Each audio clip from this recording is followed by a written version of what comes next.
CmFR Off-Road Rider, back with another video. I'm in my garage today. Some people been asking, some viewers and subscribers been asking about my exhaust. They wanted to see how I did it or how it looks on the bike, so I'm going to do a quick little video on how I did it. It's been a while. I put it on right after I got it, and I got it on Amazon, so it was 99 bucks or something like that. Yeah, so let's get started, and I'll try to explain a little bit about how I put it on. And I'm holding my GoPro with my hand, so yeah, might not have such great pictures, but anyway, the front of it that goes into the head, I had to notch out the whole stud hole on the bottom side of that so that it would line up, you know,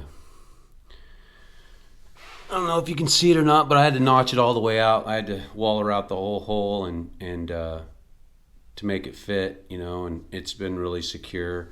Yeah, it changes color, you know, like from the heat and everything.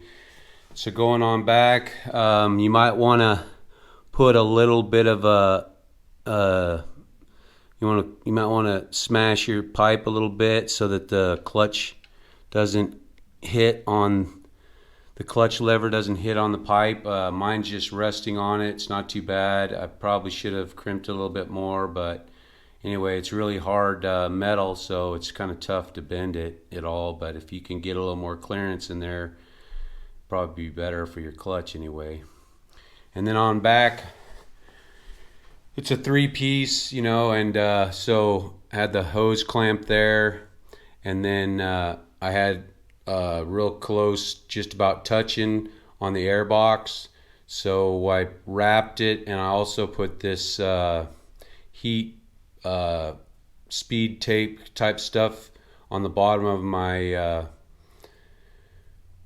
air box just to help protect it. It doesn't look like it's melted at all. I mean, it does get a lot of heat, but between the two, it's worked out okay. You know, it hasn't melted the air box at all.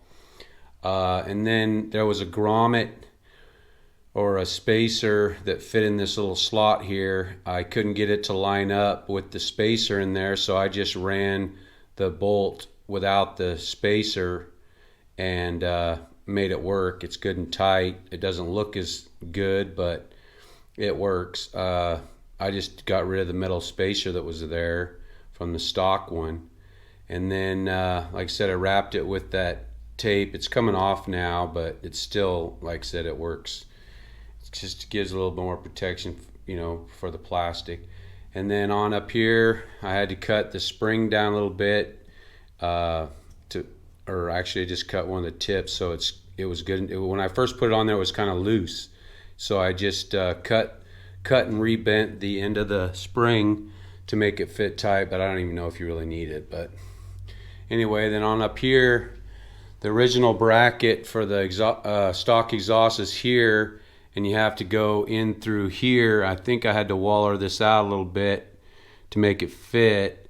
I think I had to hammer the back on to get it to line up, but that was kind of a pain, but it'll go. You just got to be patient, you know, and yeah, I think that's about it. Oh, I wanted to mention too, this is touching the exhaust. I mean, you could probably shim it down a little bit or whatever, or just cut this off, but I just left it. It's just barely sitting on there.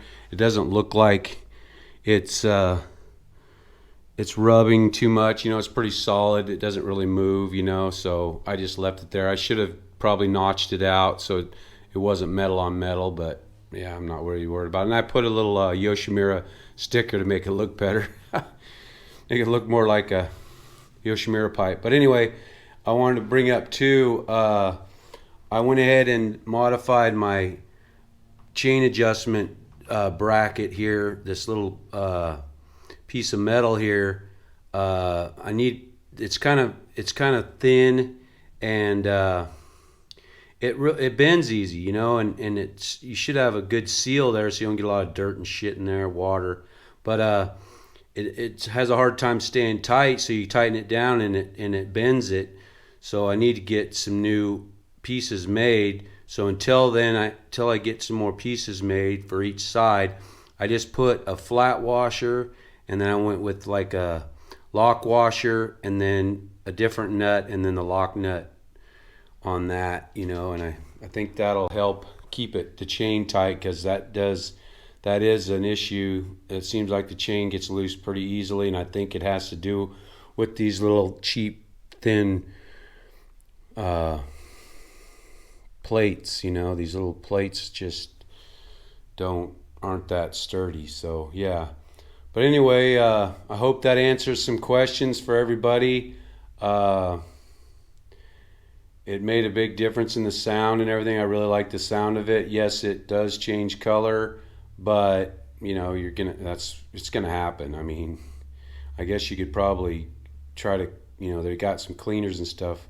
You might be able to get some of that discoloration off of there, but it's not that big a deal. But anyway, I hope that answers some questions, and I'd like to thank all my viewers and subscribers for watching my videos, giving me thumbs up, and all the good comments and all the positive feedback I've been getting. Yeah, I'm gonna try to go out and do another video here in a little bit, hopefully. Yeah, so yeah, thanks for watching, and stay tuned and hit the notification bell for the release of my next video. Hit the subscribe button, the thumbs up, and yeah, I'll see you on the next one. This is MFR Off-Road Rider. Later.